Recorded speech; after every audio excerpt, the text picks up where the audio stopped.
देवलोक में हाहाकार मचा था। असुर तारकासुर के अत्याचारों से तीनों लोग त्रस्त थे। कोई भी देवता उसे पराजित नहीं कर सकता था, क्योंकि उसे ये वरदान मिला था कि केवल शिव के पुत्र द्वारा ही उसका वध हो सकता है। देवतागण निराश थे। वे जानते थे कि इस समस्या का एकमात्र समाधान महादेव के पुत्र में निहित है। उन्होंने कैलाश पर्वत की ओर रुख किया, जहां महादेव गहन तपस्या में लीन थे। हिमालय की पुत्री देवी पार्वती अपने ध्यान में लीन थीं। उनका गौर वर्ण और शांत स्वरूप मन को मोह लेता था, पर उनके हृदय में तीनों लोगों का दुख समाया हुआ था।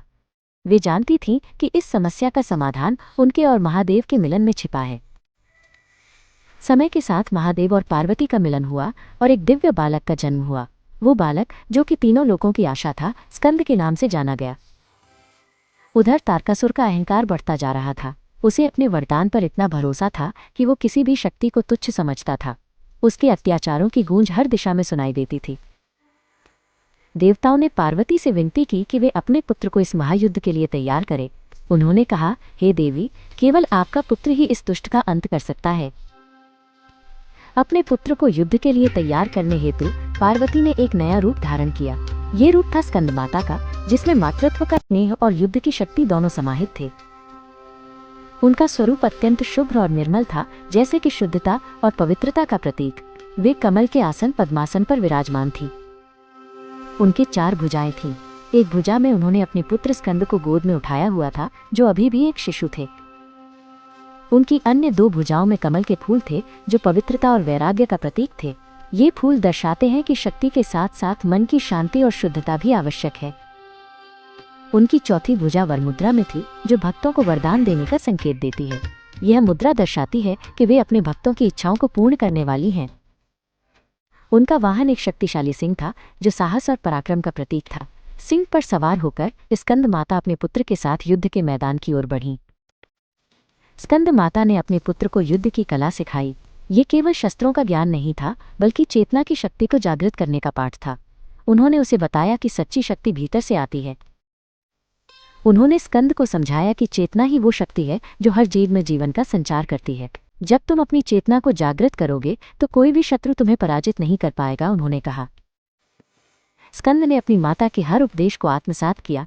वे दिन रात अभ्यास करते रहे और उनकी शक्ति और चेतना दोनों में वृद्धि होती गई। युद्ध का समय आ गया था। स्कंद अपनी माता द्वारा दिए गए ज्ञान और शक्ति से परिपूर्ण तारकासुर के सामने खड़े थे। ये केवल शस्त्रों की लड़ाई नहीं थी, बल्कि धर्म और अधर्म का संघर्ष था। युद्ध भीषण था। तारकासुर ने अपनी सारी मायावी शक्तियां लगा दी, पर स्कंद अपनी चेतना की शक्ति से अडिग रहे। अंततः स्कंद ने अपनी चेतना की शक्ति का उपयोग कर तारकासुर का वध कर दिया। तीनों लोकों में शांति और सद्भाव लौट आया। देवलोक में जय जयकार होने लगी। देवतागण स्कंद माता और उनके पुत्र स्कंद की जय जयकार करने लगे। ये कथा हमें बताती है कि स्कंद माता माँ दुर्गा का 5वां स्वरूप है। वे केवल एक देवी नहीं, बल्कि मातृत्व, शक्ति और चेतना की प्रतीक है। उनकी पूजा करने से भक्तों को संतान सुख और धन संपत्ति का आशीर्वाद मिलता है। विशेषकर जो लोग संतान की कामना रखते हैं, उनके लिए स्कंद माता की पूजा अत्यंत फलदायी मानी जाती है। उनकी पूजा में केले और केसर की खीर का भोग लगाया जाता है। ये माना जाता है कि उनकी पूजा तब तक पूर्ण नहीं होती जब तक उनके पुत्र कार्तिकेय कुमार की उपस्थिति न हो। स्कंद माता को पार्वती, माहेश्वरी और गौरी के नाम से भी जाना जाता है। ये सभी नाम उनके विभिन्न स्वरूपों और गुणों को दर्शाते हैं। वे चेतना को उत्पन्न करने वाली शक्ति हैं। उनकी कथा का स्मरण करने से व्यक्ति के भीतर की चेतना जागृत होती है और उसे जीवन के हर संघर्ष में विजय मिलती है। स्कंद माता की ये कथा हमें सिखाती है कि मातृत्व केवल प्रेम नहीं, बल्कि शक्ति और चेतना का स्रोत भी है। उनकी पूजा करने से संतान सुख और धन संपत्ति का आशीर्वाद मिलता है। अगर आपको ये पौराणिक कहानी पसंद आई हो तो कृपया मेरे चैनल स्टोरी बुक सेंट्रल को लाइक, शेयर और सब्सक्राइब करें।